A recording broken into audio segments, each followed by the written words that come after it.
음, 성경에 대해서 AI는 왜 나가 없는가? 1956년에 시작한 이래로 인공지능 분야는 열정에 휩싸였다가 비관론으로 빠지는 저기를 여러 번 겪었다.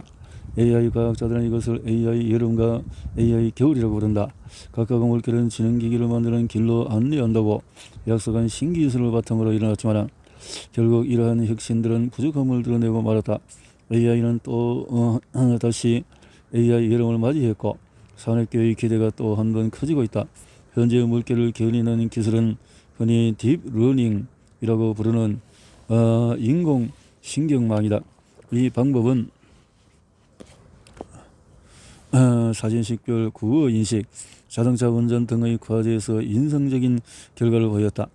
2011년 한 컴퓨터는 게임쇼에서 최고 실력자를 꺾었고 16년에 다른 컴퓨터는 바둑에서 세계 최고의 기사를 꺾었다. 이 두 가지 성과는 전 세계의 언론에서 헤드라인을 장식했다. 이들은 분명히 인상적인 성과이지만 과연 이 기계들이 정말로 지능이 있다고 말할 수 있을까? 대다수 AI 연구자까지 포함해서 대부분은 그렇게 생각하지 않는다. 오늘날의 인공지능은 여러 면에서 사람의 지능과에 미치지 못한다. 예를 들면 사람은 계속 배운다. 앞에서 설명했듯이 우리는 늘 자신의 세계 모형을 수정한다. 이거는 대조적으로 딥러닝 네트워크는 실전에 배치하기 전에 철저한 훈련 과정을 거쳐야 한다. 그리고 일단 배치된 뒤에는 끊임없이 새로운 것을 배우지 못한다.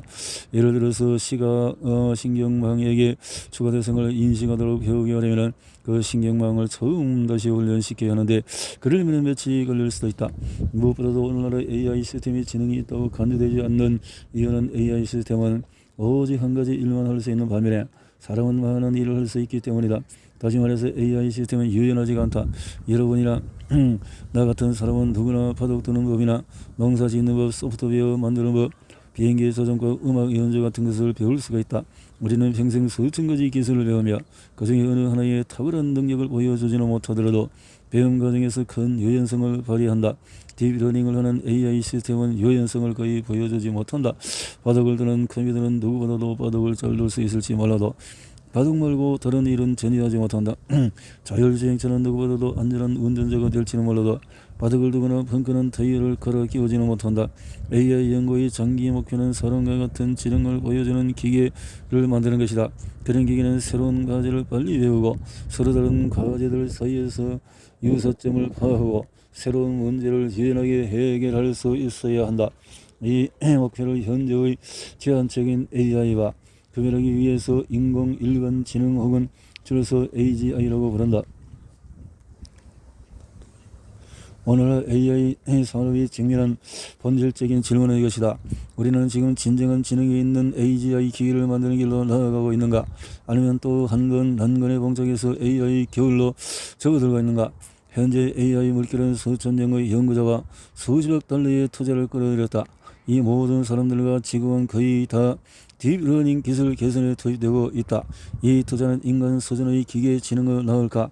아니면 딥러닝 기술은 근본적인 한계가 있어 우리는 또 한 번 AI 분야를 새로 발명해야 할까? 그 품의 한가운데 있을 때에는 그 열정이 휩쓸려서 그것이 영원히 계속될 것이라고 믿기가 쉽다. 역사는 우리에게 늘 경계를 게을리하지 말아야 한다고 충고한다.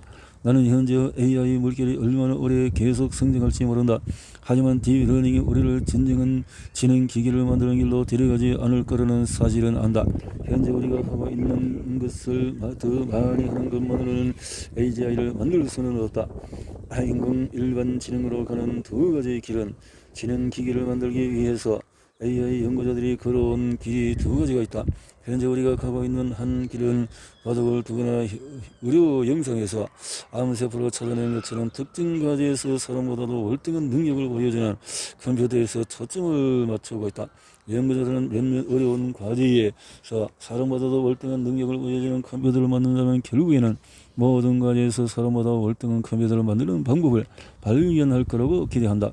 이 접근법에는 시스템이 어떻게 돌아가느냐 하는 것은 정류하지가 않으며 컴퓨터가 유연하지 않더라도 문제가 되지 않는다. 오로지 AI 컴퓨터가 다른 AI 컴퓨터보다도 특정 과제를 수행하는 능력이 더 뛰어나고 결국에는 최고 실력을 가진 사람보다도 더 뛰어난 능력을 보여주기만 하면 된다. 예를 들어서 만약에 바둑을 두는 컴퓨터가 세계 랭킹 6위에 그쳤다면 그것은 뉴스 헤드라인을 장식하지 못했을 테고 심지어 실패로 간주되었을 수도 있다. 하지만 인간 세계 챔피언을 꺾자 그것은 큰 진전으로 간주되었다.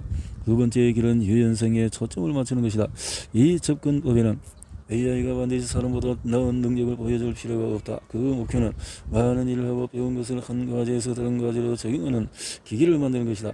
이 길에서 일어나는 성공은 6살 아이나 심지어 3개 정도 기계가 될 수가 있다.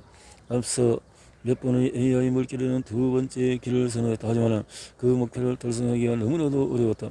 과학자들은 5살 아이만큼 예언하려면 일성 지식을 엄청나게 많이 알 필요가 있다는 사실을 깨달았다. 아이는 세계에 대해서 수천 가지를 안다. 액체는 흘러가고 공은 굴러가고 개는 짖는다는 것을 안다. 연필과 마커, 종이, 풀을 사용하는 법도 안다. 책을 펼치는 법도 알고 종이가 찢어질 수 있다는 것도 안다. 수천 개의 단어를 알고 그것들을 사용해서 다른 사람에게 어떤 일을 하게 만드는 법도 안다. AI 연구자는 이러한 일상 지식을 컴퓨터에 프로그래밍하는 법, 저 컴퓨터의 모든 것을 배우게 하는 방법을 생각해낼 수가 없었다. 지식에서 어려운 부분은 사실을 진술하는 것이 아니라 사실을 유효한 방식으로 나타내는 것이다. 예를 들어서 라운드, 공은 둥글다라는 진술을 생각해보자. 5살 아이는 이것이 무슨 뜻인지 안다. 우리는 이 진술을 쉽게 컴퓨터에 집어넣을 수 있지만 컴퓨터는 그것을 어떻게 이해할 수 있을까?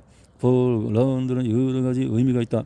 볼은 무도회를 가르칠 수 있는데 무도회는 둥글지가 않다. 그리고 피자는 둥글지만 공과 다르다. 컴퓨터가 볼을 이해하려면 그 단어에 여러 가지 의미를 부여하며 살펴봐야 하는데 각각 의미는 다른 단어들과 호응하는 관계가 다르다. 물체도 제각각 나름의 행동을 보인다. 예를 들면 어떤 공들은 튀지만 축구공은 야구공과 다르게 튀며 이들은 또 테니스공과 다르게 튄다. 여러분과 나는 이런 차이를 관찰을 통해서 금방 배운다. 누가 우리에게 공들이 어떻게 튀는지 알려줄 필요가 없다. 우리는 그 공을 땅에다 던져서 어떤 일이 일어나는지 지켜보기만 하면 된다. AI 과학자들은 컴퓨터 안에서 이 일이 일어나게 하는 방법을 찾을 수가 없었다. 그들은 지식을 조직하기 위해서 스키마와 프레임이라는 소프트웨어 구조를 발명했지만 아무리 노력해도 결국 실용할 수 없는 실패적으로 끝났다. 세계는 복잡하다. 아이가 배우는 사물의 수와 그것을 서로 잇는 연결의 수는 다르게 불가능할 정도로 많은 것으로 보인다. 이 문제를 지식 표현이라고 부른다. 일부 AI 과학자들은 지식 표현의 AI에서 단지 큰 문제일 뿐만 아니라 유일한 문제라고 결론을 내렸다.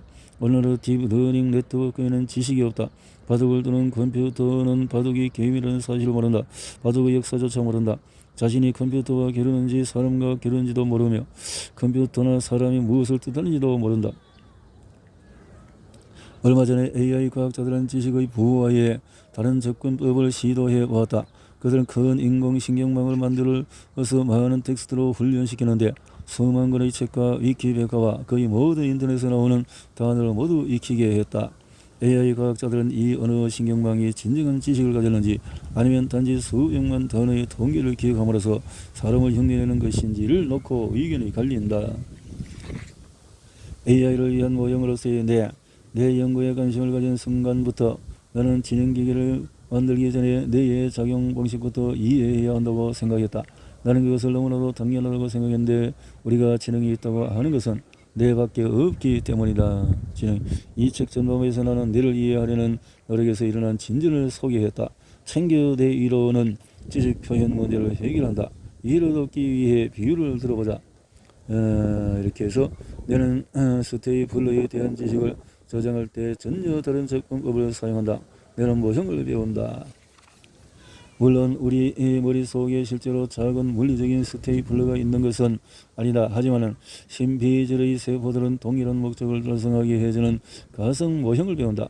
내가 여러분에게 스테이플러 윗부분을 누를 때 어떤 일이 나느냐고 물었다고 하자. 이 질문에 답하기 위해서 여러분은 적절한 규칙을 찾아내어서 그것을 내게 알려주려고 하지 않을 것이다. 나는 AI 미래가 내 원리를 기반으로 하여 펼쳐질 것이라고 믿는다. 진정한 지능 기계인 AGI는 신피들처럼 지도 같은 기전틀을 사용해서 세계 모형을 배울 것이다. 나는 이것이 필연적이라고 생각한다. 달리 진정한 지능 기기를 만드는 방법이 있으리라고는 절대로 믿지 않는다.